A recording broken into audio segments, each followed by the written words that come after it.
Saludamos a Ignacio García Valdecasas, embajador de España. ¿Qué tal, Ignacio? Buenos días.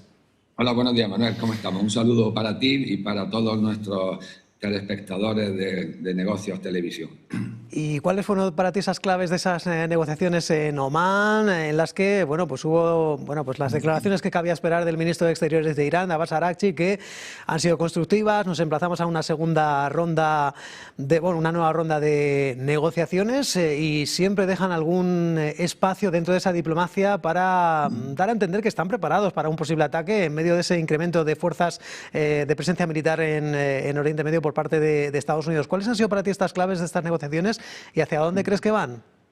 Bueno, tú lo has dicho casi todo. Se trata de conversaciones indirectas. Todavía no se han visto las caras y han tenido de corre ve y dile de intermediario al ministro de Asuntos Exteriores de Omán. Efectivamente, las dos partes han terminado muy satisfechas y han dicho que continuarán, pero no han fijado todavía la fecha. Esto lo que demuestra lo que decíamos el lunes pasado justamente, de que es falso que Irán no quiera negociar. Irán siempre ha estado dispuesto a sentarse a negociar y cuando hubo una negociación seria, no solo se sentaron y negociaron, sino que llegaron a un acuerdo al JCPOA, al Plan de Acción Conjunto y Comprensivo, que entró en vigor entre los 5 miembros del Consejo de Seguridad, más Alemania por un lado, e Irán por otro, y que saltó por los aires cuando llegó a la presidencia su primer mandato Trump, que lo denunció y se salió en 1918, y no solo reimpuso sanciones contra Irán, sino que impuso sanciones contra los otros miembros del acuerdo que habían levantado las sanciones contra Irán. En fin, fue un verdadero desastre y ahora lo estamos pagando y también lo va a pagar posiblemente Estados Unidos o Israel. ¿Cuáles son las posturas de ambas partes? Porque eso conviene tenerlo muy claro. Estados Unidos pide que se detenga completamente el enriquecimiento de uranio. Todo tipo de enriquecimiento de uranio, incluso para fines civiles, incluso en cantidades tan mínimas que no sean útiles para un uso militar. Y que se entregue incluso el uranio que Irán tiene ya enriquecido. Además de que renuncia a su programa de misiles balísticos y que deje de apoyar a Hezbollah en el Líbano, fundamentalmente. Claro, esto se parece mucho, según algunos analistas, al ultimátum que el Imperio Austrohúngaro le dio a Serbia. Un ultimátum esperando precisamente que Serbia dijera que no. Es decir, esta postura de negociación de Estados Unidos, pues es obvio que Irán la va a rechazar. Irán quiere y está dispuesta a negociar su programa nuclear. Está dispuesto a un cierto control extranjero, a una cierta verificación, a cambio de que se le alivien y se le supriman algunas de las sanciones. Pero también es cierto que podemos observar una cierta endurecimiento de la posición de Irán en relación con las presiones exteriores. Es decir, están llegando a la conclusión de que si van a ser atacados, si son atacados, tendrán que responder con todo el armamento y con toda la fuerza que tienen, cosa que hasta entonces habían estado bastante limitados. Lo ha dicho, como tú señalabas, el ministro iraní de Asuntos Exteriores, de que y lo dijo el ayatolá Jamenei, que si atacaban a Irán, posiblemente se desarrollara una guerra regional. Por un lado. Y el ministro acaba de decir en este fin de semana que si Irán es atacado, Irán atacará las bases militares en Oriente Medio. A esto se suma que ha pasado bastante desapercibido la noticia de que prácticamente todos los líderes chiíes han apoyado la declaración de una fatua de una yihad contra los Estados Unidos e Israel en el caso de que sea atacado Irán. Y claro, las poblaciones chiíes son un porcentaje importantísimo en los países del Golfo, mayoría en Irak y también muy presentes en el Líbano y en Siria. Entonces, pues efectivamente, un ataque podría desencadenar un conflicto regional. ¿Y cómo valoras la postura de Rusia y China en estas negociaciones? En el caso de China suele ser ese actor silencioso. ¿Hasta qué punto crees que pueden actuar como mediadores en este plan? Irán no es Venezuela y lo veremos desde varios puntos de vista. Y la ayuda de Rusia y de China es uno de los elementos fundamentales. China está publicando abiertamente, yo creo que es la primera vez, imágenes satelitales de sus propios satélites en los que muestran las fuerzas americanas en Oriente Medio y detalles de esas fuerzas y de las bases militares de Estados Unidos en Oriente Medio. Es una muestra de la confianza de China en sí mismo y también una muestra del apoyo que China está dispuesto a dar a Irán, puesto que efectivamente, si lo está haciendo público, le estará dando a Irán no solo eso, sino muchísima más información de inteligencia que tenga China sobre Estados Unidos y sobre Israel. En segundo lugar, tenemos las maniobras navales en el Índico. Eso no tiene nada que ver con el conflicto actual porque estaban previstas con mucha antelación y prácticamente se hacen todos los años en la misma fecha, a finales de febrero. Desde que Trump, como señalábamos antes, hizo saltar por los aires el plan de acción que se había firmado entre los miembros del Consejo de Seguridad y que fue objeto de una resolución del Consejo de Seguridad aprobada unánimemente. Estas maniobras tendrán lugar a final de febrero con barcos chinos provenientes de la base que tienen en Djibouti. China ya tiene una presencia naval militar en la zona y con barcos rusos que están en el Golfo Pérsico ya desde hace unas ciertas semanas participando en algunas actividades.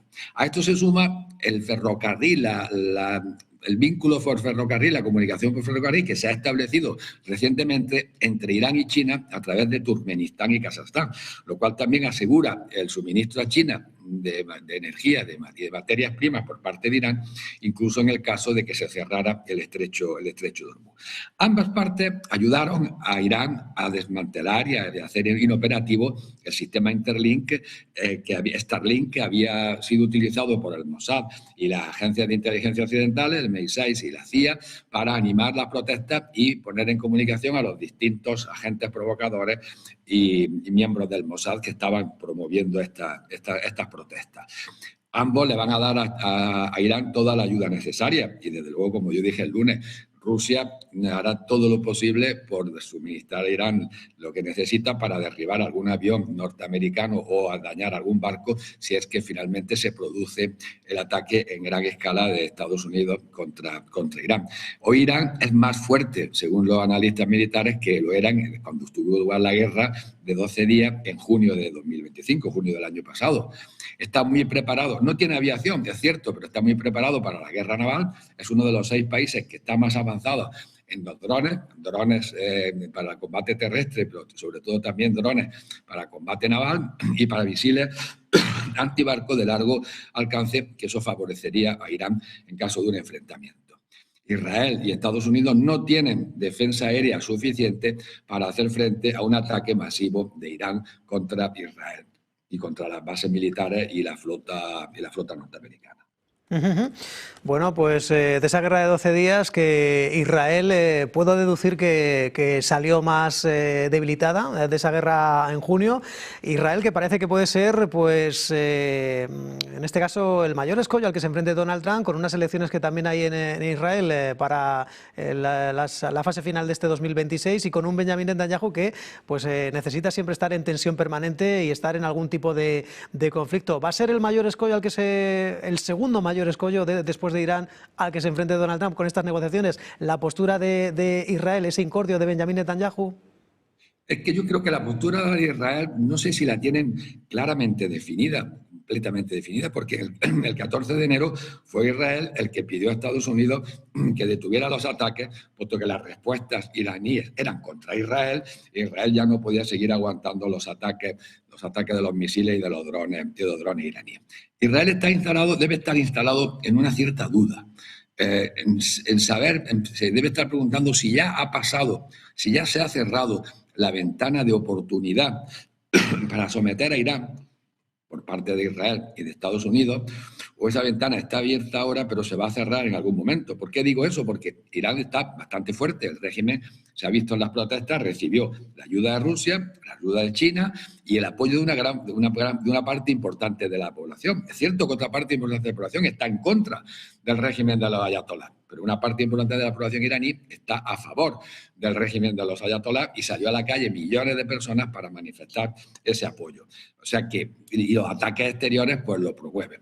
Israel está en la duda y Trump se encuentra ahora en un laberinto en el que él mismo se ha metido cuando después del 14 de enero mantuvo una retórica belicista y podía haberlo dejado tranquilamente ahí y trajo la flota a las puertas del estrecho de Hormuz en el Índico. Entonces, ¿cómo va a salir de esta situación? Porque lo más probable es que conforme pasa más tiempo, más difícil o más improbable sea un ataque.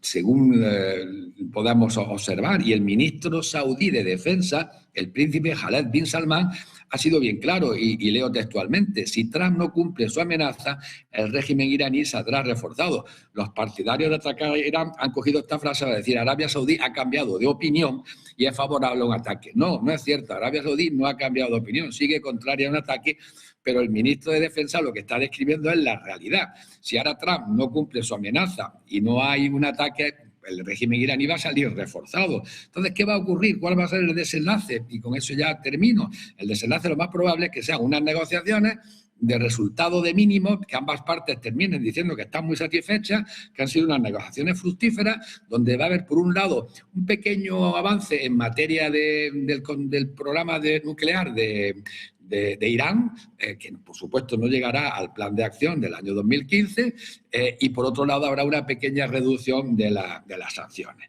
Entonces yo creo que ese va a ser la continuación va a ser el desenlace, que eso ya también lo avanzábamos el lunes, y Trump va a cantar victoria, una victoria que si fuera la guerra no podría cantar, y va a decir: les obligué a negociar que no querían, falso, pero lo dirá y su parroquia le creerá. Y les he obligado a un acuerdo que no querían, falso, pero su parroquia le creerá. Y entre tanto ha desviado la atención de los archivos del pedófilo pederasta espía del Mossad, señor Epstein, y sobre las actuaciones de las autoridades de inmigración en Estados Unidos. Y por cierto, ya acabamos de nuclear, Ignacio. Pues el pasado jueves, ¿no?, expiró este New START o el START 3, Rusia y Estados Unidos. ¿Cómo valoras hacia dónde nos dirigimos en la comunidad internacional en un mundo, bueno, en el que pues parece que ya no hay límites sobre, en este caso, el potencial nuclear? ¿Cómo crees que terminará todo esto? Parece que Donald Trump está más por la labor de incluir a otros actores como China. Rusia parece que piensa todo lo contrario. Bueno, esto es un verdadero desastre. Esta ya es la guinda del pastel del desastre. Es el cuarto y último acuerdo que regulaba el control de armamento y la limitación de armamento que Estados Unidos pues, ha dejado morir. Primero fue el ABM, el acuerdo sobre los misiles antibalísticos. El segundo fue el acuerdo sobre las armas nucleares de alcance medio, el INF, en sus siglas en inglés.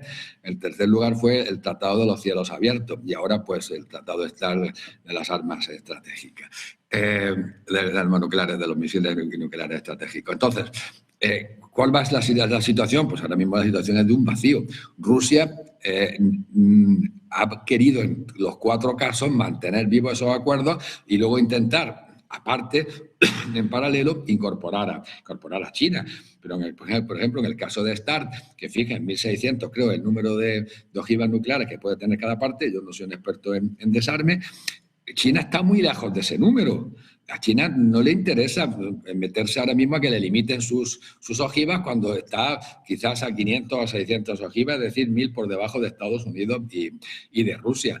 Lo que daba este esquema, este marco bilateral o multilateral de control de armamento, sobre lo que daba la posibilidad de inspecciones, la posibilidad de verificaciones, que era imperfecto, pero esas verificaciones, esas inspecciones, lo que producían era seguridad, una cierta confianza, una mínima confianza. Todo eso ha saltado por Estados Unidos. Todo eso ha sido saltado por los aires, merced a las decisiones de distintos presidentes de Estados Unidos desde hace 20 años. Y claro, ya tenemos los resultados. Por ejemplo, el misil hipersónico de alcance medio, Oreshnik, es un resultado de Rusia ante la no prórroga o el parón al tratado sobre el INF, el tratado de armas de alcance intermedio. Y claro, como no hay confianza, no hay verificación, pues la proliferación es inevitable. Según los expertos en calcular el tiempo de la catástrofe nuclear, estamos ahora mismo en el momento más cercano a la catástrofe nuclear desde el año 62 con la crisis de los misiles. Y posiblemente ya los últimos cálculos se publique periódicamente, ya estemos más cerca de la catástrofe nuclear hoy de lo que estuvimos cuando la crisis de los misiles en Cuba. Entonces, un verdadero desastre, porque además la confianza no solo no está aumentando ni manteniéndose entre Rusia y Estados Unidos, sino que gracias a la guerra o a causa de la guerra de Ucrania, pues esa confianza va disminuyendo y ha disminuido y no hay perspectivas de que vaya a aumentar. Ignacio García Valdecasas, embajador de España, como siempre, gracias por arrojar más luz, más visiones a lo que nos enfrentamos en este complejo escenario en un 2026 recién comenzado, con negociaciones, pero también con muchos aspectos que hay que seguir evaluando. Buen día, muchas gracias. Muchas gracias a vosotros, un saludo para ti, para todo el personal del canal y para nuestros espectadores de Negocios Televisión. Buen día, buen negocio.